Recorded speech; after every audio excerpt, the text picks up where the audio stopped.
You're listening to the How and Steve English podcast, a comfy place to talk about all the great and not so great parts of teaching ESL abroad. I'm Steve, and I've got Hal here too. Howdy. Today we're going to talk about a pretty interesting topic. What do you do if you have an incredibly socially awkward adult student who's killing your group classes? So stay tuned.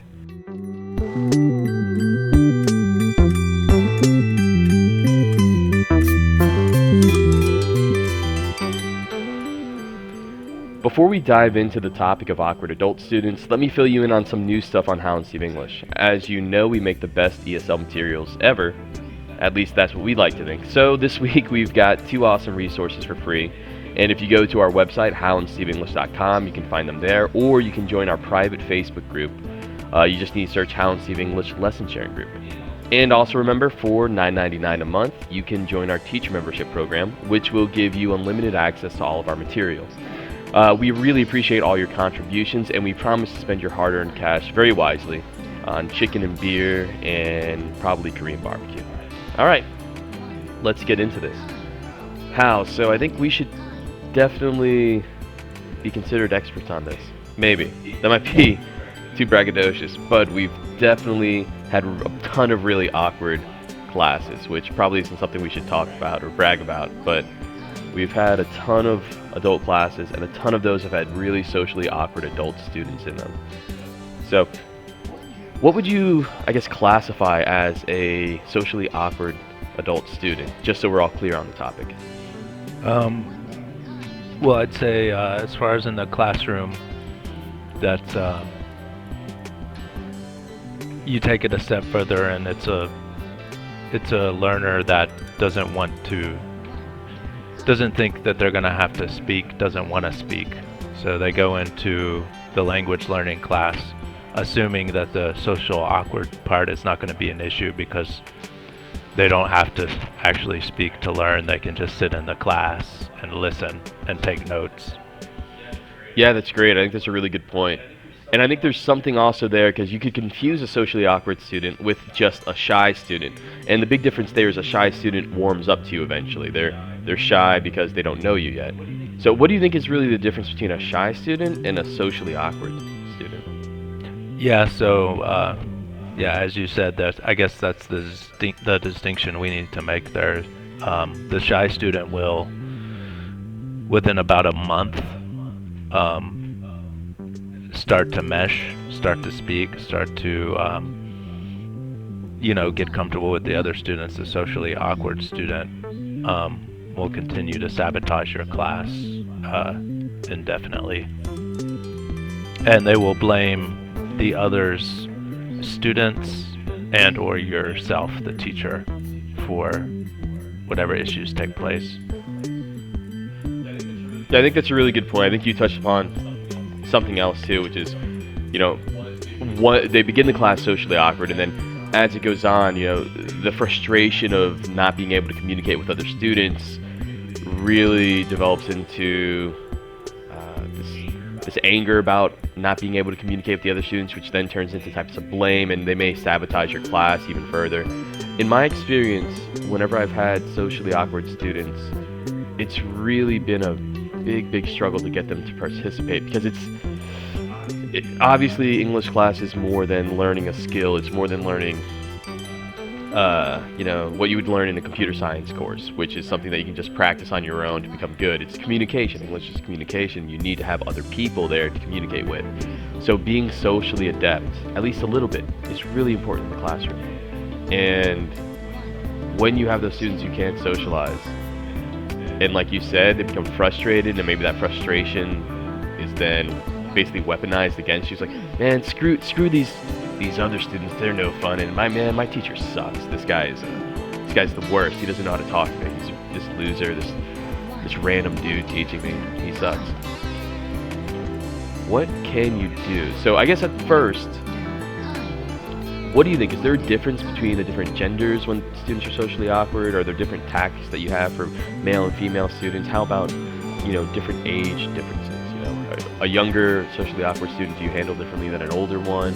Maybe, we can go further after that and talk about some cultural differences. So I definitely suspect there's a big difference between being socially awkward in an East Asian culture and then a Western culture, but First off, do you think there's any real difference in between the folks, and do you handle them differently? So, just you mean distinguishing between different types of socially awkward students? I guess so, yeah. Yeah, I mean, we most of our experience is here in Korea, so that's a big thing as far as collectivism.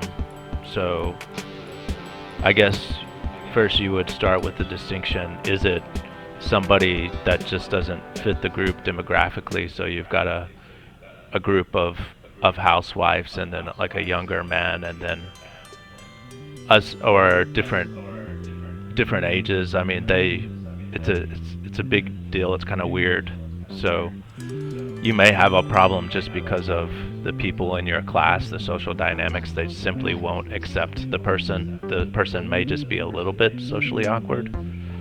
So yeah, I guess you start there, figure out, even if you break the person out of their shell, it may not work.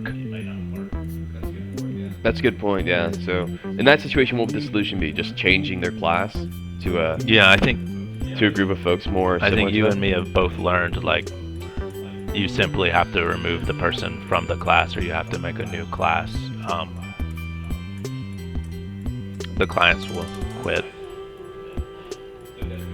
So definitely. So you can say that whenever you have socially awkward students, maybe it's simply because, maybe they're a little bit weird. Let's be honest. Maybe they're just a tiny bit weird, but they're not that awkward. It's just that it's a 24-year-old, graduate student in a classroom full of 50-year-old housewives, and they've got nothing in common. And especially, like you said, if you're in a culture where age matters a lot, then you can't speak openly, you can't speak freely, and it's an English conversation class, then that's a big problem. So that makes a lot of sense that the first problem would be basically just like, what demographic are they, and then if you can, switching them to a different place. Do you think there's anything else going on? Have you noticed any? Basically, do you have any stereotypes of socially awkward type of students that you'd have? Yes, I'd say 80 to 90% is that issue, like we talked about, or maybe like you've got a bunch of cool cats and then like one nerdy person. It's simply them not willing to bridge that gap. There's that 10% where it's literally, which is like the fun part of this conversation, I guess, like the super awkward, crazy person that you end up with, and my experience, that's maybe more typically just a young person that like has never left home, been anywhere, like college age or around college age, and they just are bewildered. It's like their first time probably in a social setting outside of school. I'd say that's the most common scenario. Yeah, I think so too. Now that I think about it, it's from what I can remember of the two academies, because as you guys know, Hal and I have run academies, English academies in Korea for about 5 or 6 years, something like that. Whenever we accept 20 to 24-year-old adult student, you're kind of just rolling the dice on whether or not this person's had, the hard edges of their social etiquette and their language and their ability to socialize sanded off yet. Because, like you said, it could be somebody who hasn't, yet gone through that awkward stage of life. Some people go through it later when they're discovering how to talk to people, how to socialize with people, what's appropriate, what's not appropriate. When you feel uncomfortable, you shouldn't, act weak, because that's just not going to work out for you. So basically, you end up like with 20-year-old folks acting like 12-year-old kids who just joined middle school and they're not sure where they are. They feel out of place. They feel really awkward. Definitely, I can see that being a huge thing. And the real problem there is they kill a class. So if you are a public school teacher and you work in a public school program for adults, if that class is killed, you may not worry about it too much because you have a career there. You have a job on lockdown. But obviously, your bosses and the people around you are worried if a class is killed, meaning the people quit at somewhere, some line along there. Somebody's going to be unhappy. Maybe your boss is going to be unhappy that the city isn't bringing as much revenue from the adult classes, or maybe the reputation of the adult program will be tarnished because, well, you, the teacher, can't hold it together. And the more towards the business side you look, so if you're an academy teacher, a university teacher, or maybe you're a private tutor who has your own group classes, or an academy owner like Hal or I, these young awkward students, or just socially awkward students in general, can really have a big effect. So if you have a family and you own a study room, or if you own an academy and an awkward student destroys your class, then you might be out 10, 20, 30% of your monthly income, which is a pretty big deal. For everybody else, you're probably just a young fellow running through teaching ESL. You might not think it's a big deal, but it's a pretty big deal if you take pride in your job. Having somebody destroy your class or ruin a lesson, while it may not really, may not be aware of it, the teacher should definitely be aware that their students aren't having a good experience. The other students aren't having a good experience, and as the teacher, you're responsible for their English ability. So even if it's not about money, you should really try to address that. So that's a long-winded way of saying how. What did you do with those young students in your classes? Those young socially awkward students? If just changing them from that class to another class didn't work, how did you solve that problem? Yeah, so jumping into the business side of it, that's the gray area you're going to run into. You got to have your policies into place, and one of the policies that you may have not considered is, how can I kick a person out of my class according to a policy? So those policies have to be in place, and before the person's paid. And if you don't have those policies in place, then you may just find yourself in a situation like this horrible person just going crazy in every class, and what do I do? Like, what do I say? Like, how do I get them out? You can't just say, hey, you're too crazy to be in my class. You have to have legitimate policies in place. So can you tell us an anecdote about a particularly awkward student and what they were doing to violate the other students' boundaries?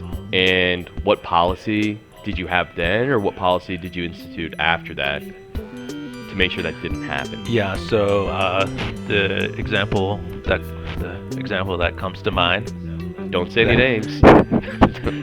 We gotta make sure we don't say any names. Like I said, the most common case for me was like a college age. So had this young lady, I think she had just started college, and in the U.S., the stereotype we have, to put things in perspective, is like a homeschooled kid, right?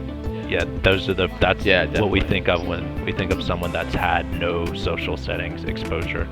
What the equivalence of that in Korea is, I don't know, but I think it's a little broader spectrum, because they don't have as many chances to get out socially. But anyways, maybe 20 years old, and she didn't know how to hold a conversation.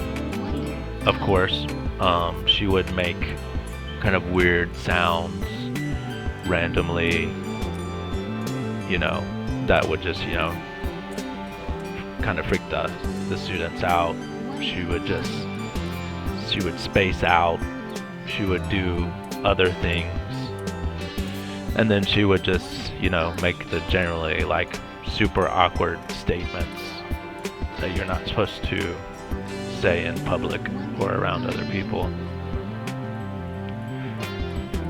If I'm gonna go ahead and guess who you're talking about. Didn't that person also profess their love for a few different male students? Oh, I'm not talking about that one. All right, I retract that statement. That's not who we're talking about. Unfortunately, there are more than one. But the second part there is, you said how it was handled. So you have a semester system in place. So the semester system was 3 months. So it's not as though this person signs up and then they can just study for years. There are 3 month semesters, and then the students are reevaluated after the 3 month class is concluded. Can I stop you there and ask you about that? Because for 4 years when we ran our adult programs prior to the semester system, and for those listening, this doesn't mean your typical public school or university semester system. It just means that they enroll for a chunk of time. They don't get to enroll for an indefinite period of time, and basically they can't just renew their membership every month. As Hal said, they have to be reevaluated every 3 months to figure out where they'll be placed. That's definitely key, I think, for everybody, right? So if you have the ability for people to just renew their membership, you don't really have a place to hide behind saying, you don't want to tell them, listen, you're ruining this class. You don't really have a place to hide, though, because you basically have to wait until they quit of their own volition. And meanwhile, everybody else is having a terrible experience in class. Yeah. Anyway, I just wanted to point that out. It's really smart. So that semester idea, which really just means having them pay in blocks or having them join in blocks, and then having the ability to continue with them at the end, or remove them or place them in a different class at the end is we have 4 semesters in a year, 3 months each. Yeah, but let me say the real gem here, I think, if anybody's listening and has this problem, I think this is the key, is when before you make any sort of agreement to teach anybody, you say, I'm going to have an interview. I'm going to interview you before you agree to have the class. And that is a filter for many, many things. So you, first of all, you can, before, you might have a crazy person, so you just need to have a conversation with them. But beyond that, if you have someone that you feel is socially awkward at that point, what you do is you can say very truthfully, you're not ready for our group conversation class.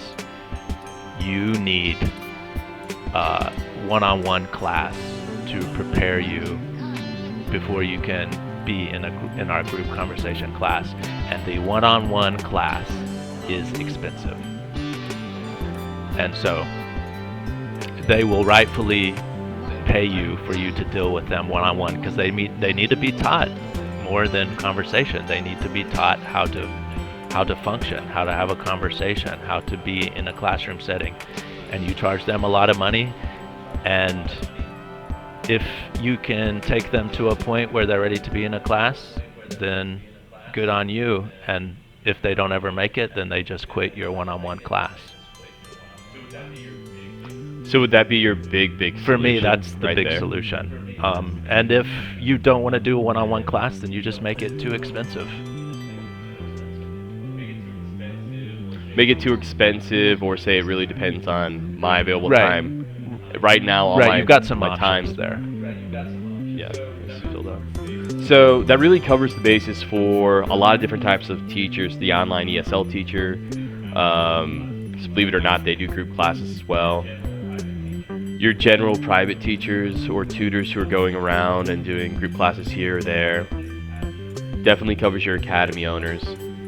Definitely covers teachers who do profit sharing with academy owners. So that's basically like you're your own entrepreneur there, teacher entrepreneur. Now for a public program, which would include, there are a lot of adult programs out there. There are a lot of adult programs. One of our friends, Mark, teaches at a public adult school, basically, down in Piontek. So you're definitely going to be in a situation, or some teachers will be in the situation, when you're employed, you've got a salary, and you're not able to weed out students, so to speak. And in that situation, which I've only been in a few times in my university experience, when I taught, or I guess when we both taught here at one of the local universities, you don't really have all those powerful techniques that you can use as a business owner. So from what I remember, and what I thought really worked well was, I guess your first line of defense is talking to your superiors, and they Right. probably aren't going to care at all. They don't. Because it doesn't directly affect them. So your number one concern should be your students, and then your secondary concern should be the business. So your number one concern would be like, this kid's ruining. This person is extremely socially awkward. They're violating everybody's personal space or everybody's personal boundaries. This is uncomfortable. You should really bring it up to your superiors, because that's unacceptable behavior. To be frank, though, I don't think superiors really care. They have so many other things going on, and they too are teachers, and they've had to just endure, terrible classes before in the past, and strange individuals, and they think that's just part of being an ESL teacher. So if that doesn't get you anywhere, talking to your superiors, which I assume it wouldn't, the next thing you gotta do is be really creative with how you organize your class. You've got to isolate that student or limit the exposure of that student with the others. And in my experience, that's definitely going to be pair work, which we do pair work all the time anyway, but you much rather do pair work. That way, that person has to share time with only one other student, and they'll probably feel a lot worse about capitalizing a conversation with one other student than they would if they were capitalizing the conversation in a group. In my experience, the socially awkward students, when they do want to speak, or when they do want to behave strangely, they really destroy group activity. So maybe they're not even speaking, maybe they're just, they have such low self-esteem and they're so socially awkward that maybe they're just being pouty in the corner, which is strange to talk about adult students being pouty, but they do that. These adult students do that. Oh, this is stupid, I look stupid playing this game, I don't want to do this activity. They'll ruin it. You've really got to limit it to pair work. And then as often as you can, and as much as it sucks, you got to pair them with yourself. So you got to pair them with the teacher, which is never fun. But you've got to think about your other students, and it's much better for that socially awkward student to violate your personal boundaries than it is to allow them to do that to everybody else. I don't know what else you could really do there. What do you think, Hal? I think right on. Now that I think about it, I've actually got one current student who if you can make the connection there later. I'm trying. Toss me a brother. Just toss me one hint. Of who I speak. Sorry to all of our listeners who don't get to know all the juicy details here, but we don't want to get sued or hurt anybody's feelings, but really. You're getting into, I guess, the art of teaching, and the art of teaching is like as a teacher, controlling the flow of who gets exactly how much speaking and transitioning from one student to another, and that's like the fine point of teaching once you really get into it. First, it's like teacher-centered or student-centered, and then if you're doing student-centered, which we do, we want as much student output as possible, we want them speaking a lot. Then you have to control the dynamics of how long they're speaking. Are they doing pair work? And there's a science to that, but I think you're 100% correct. That's what I do. I minimize it a lot by doing pair work. That student has to be included, but you've got to minimize how much destructive time they do. So yeah, I do pair work, and I typically pair myself with that person, and then I limit their their control of the podium, so to speak, and I maximize the time that the more fun students have. Definitely. I think that covers all the bases then. If you're in a public school program, or if you're in a program where you don't have control over student enrollment, you really don't have as many tools in your belt, but definitely try and focus on pair work activities. In that way, a socially awkward student can't really ruin everybody else's time in a big group activity. They really could monopolize the time in a group activity and ruin it. Also, try and pair them up with yourself, because What makes them socially awkward is that they either ruin the time, they don't know, they're too awkward to socialize, which means they're too awkward to communicate, which isn't about. That's a really sucky experience for another student to just sit there awkwardly across from another student as they waste their time in their life. But also they do violate those boundaries that everybody has. They do get too familiar, too weird, just real weird. So you gotta focus on pair work, and you gotta focus on minimizing the time and the contact the other students have with them in those other classes. Again, we're talking about socially awkward, not shy students. Very different.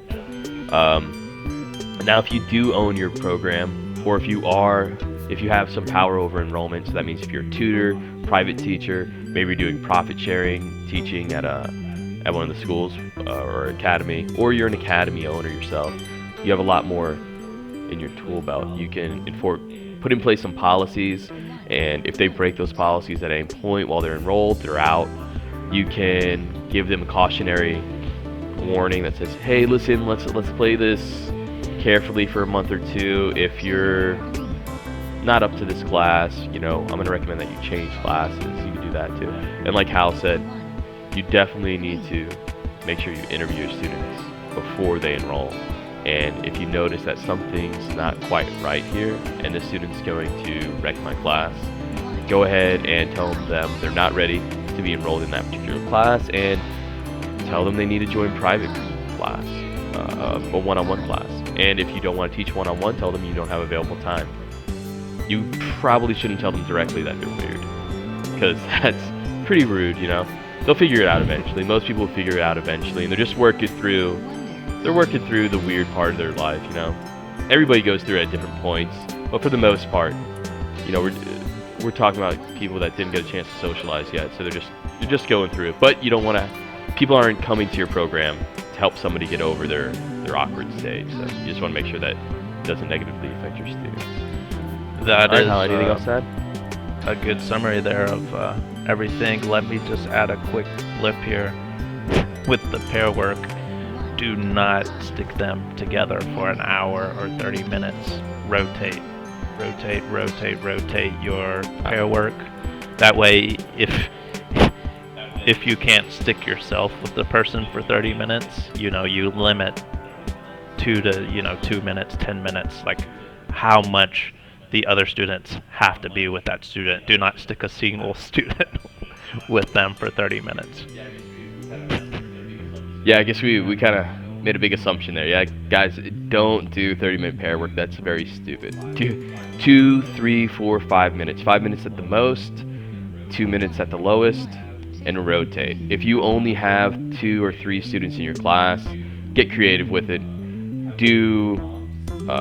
Have a few different prompts so that the conversations stay fresh, and rotate them through each different prompt. But if you have 8 students in your class, you'll be able to fill up 30 minutes no problem doing pair work activities, which is what your goal should be. Alright, well, thanks for tuning in. Make sure to visit our website, houndsteamenglish.com, where you can go ahead and get these podcasts, and you can get our awesome free weekly lessons. And if you really want to support Hal and Mai's delicious chicken addiction and our Korean barbecue addiction, which is only recently becoming a problem, but we're kind of curbing it, go ahead and purchase a teacher membership. It's 1 cent less than $10. That means $9.99, so it's a pretty good price. It'll save you. That's all you need is a solid teacher membership with the resources you need, and it'll turn like a survival situation into a breeze. That's my experience, at least. Yeah, we got some good stuff, if you don't mind us saying so, and we really appreciate all the support. Alright guys, we will catch you the next time, I guess.